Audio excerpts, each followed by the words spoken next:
What's good, people? Thanks as always for passing by the channel. Much appreciated. Hit that subscribe button if you guys are new. All right, let's get into it. Jarrell Big Baby Miller has released a statement. I've been waiting for this. Actually, before we get into this, the new show. A lot of people have been emailing me about the new show, expecting calls. Guys, I haven't really called anyone. I have to be honest with you. I did say I was going to try and get everyone a phone call before Wednesday. It's just been very, very busy.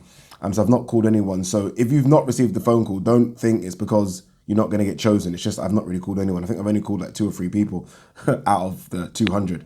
So I do need to get that done. I leave the country on Saturday, so we'll definitely start calling today. Today being Thursday. Just a quick update though about the show. The sticking point has been the venue. I am going to see my ideal venue today. I'm pointing over there because it literally is about 10 minutes away from my house in Stratford. Perfect venue. I didn't really want to do a studio. I can't lie to you. I didn't want to do a studio. I think everyone does studios, and I just feel like they are a bit dead, if I'm honest with you, like no soul. So I've picked like a restaurant slash bar, more bar than restaurant, which I think would be fantastic just because it's a bit different. So I get to see the manager of that bar today at 6 p.m. I don't even know what time this video is going to go up. So fingers crossed we get the go ahead. And once we go ahead with that, then it's all systems go. So that's just a quick update. All right, let's have a read of Big Baby Miller's statement. He goes on to say, I want to thank all my supporters who have stood by me since day one, and especially during this extremely difficult time. I have not been tuned in to social media and any other media outlets to focus and channel all of my energies into working hard with no distractions. I'm absolutely devastated upon hearing the news my boxing license has been revoked in New York State, and I will be vigorously appealing this decision. I've never knowingly taken any banned substance. Is that true? And when I found out the news last night, I was totally shocked. First things first about these statements. I would say 99 times out of 100, 99.9 times out of 100, and it isn't even the athlete writing these statements, right? It's a lawyer, it's a manager, it's a ton of other people behind the scenes.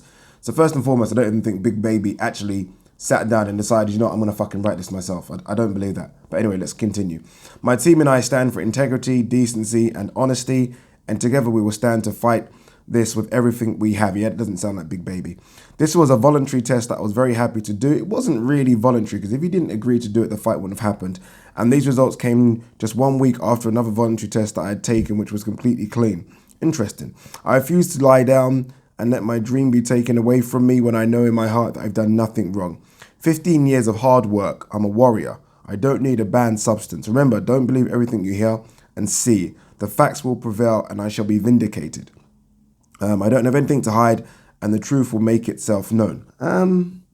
Look, I have to be honest with you. I'm one of those people that don't believe anyone when they write these kind of statements after testing positive. I just don't.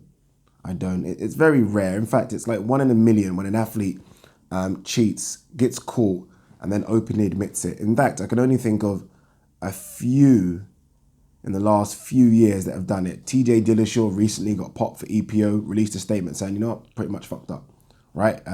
Gilberto Melendez, again, this is all coming from the mixed martial arts world. In the athletics world, I think Tyson Gay kind of openly said, you know what, I fucked up, right? It's very rare though, it's very rare. 9 times out of 10, there's a mistake, someone else is to blame, it's a contaminated substance. You know, you hear all the excuses, right? Jarrell Baby Miller, to be fair, isn't saying that right now. It will probably come after this one. I expect another statement after this statement, but he's not saying that right now. But he's just been caught. He's just been caught. That's as simple as that. Simple as that. The drug business when it comes to sports in America is fucking ginormous, and he's just been caught. You know, I mean, and it's not only that, but the drug almost seems to fit him, right? It's almost weird when athletes get caught taking a drug that just seems perfect for them, right? So this one was to help fat loss and improve stamina and endurance. I mean, if I was to put a picture up of 20 heavyweights and say, who do you think would require this drug? I think most people would say, Jarrell Miller. It's just one of those things, right? So look, I don't believe him at all. And this isn't just a case of, well, I'm a fan of AJ and not a fan of... Actually, I'm a fan of Miller. Although he was fighting a guy that I'm a big fan of. I'm a fan of Miller. He's a boxer. I like him. But look, even if I'm a fan of you, if you get caught taking something, I'm off the train. I'm off the train. I said this about John Jones. You guys would know this. I'm a massive John Jones fan. But I tweeted recently that I'm off the John Jones train because I believe that he cheated. I believe he cheated. I'm not having the contaminated excuse or he didn't know something was in the product excuse. I'm not having it. Not at the top level, right? Not at the very, very top level where you have doctors and nutritionists and you can easily go to VADA. This is what people maybe should know, but I think most of you guys would know anyway, that if you have a substance and you're not too sure about it, send it to VADA. Send it to VADA. VADA will say, yep, fine or not fine. Simple. It's very, very simple. Daniel Cormier said this when he was going to fight John Jones and John Jones popped. He said, why am I not popping? Why am I not popping for anything? It's because every time I get a substance, I send it to VADA. VADA say, yes, you can use this Daniel Cormier or you can't use this. I bring it back, I start using it or I don't use it. Very, very simple. Let's not forget, they caught Canelo. I mean, look, they're not the ones that issue out the bans. Canelo should have got a longer ban. We all know that. But they caught Canelo. If Canelo can be caught, anyone can be caught. So it's that simple. Canelo's the biggest name in boxing. He got caught. He got popped by VADA. So they're doing a great job. It's a BS to that statement. What do you guys think of it? I'm not having any of it. Especially the last line about the truth will let itself be known or something along those lines. Shut the fuck up. You cheated. You got caught. Simple. Peace.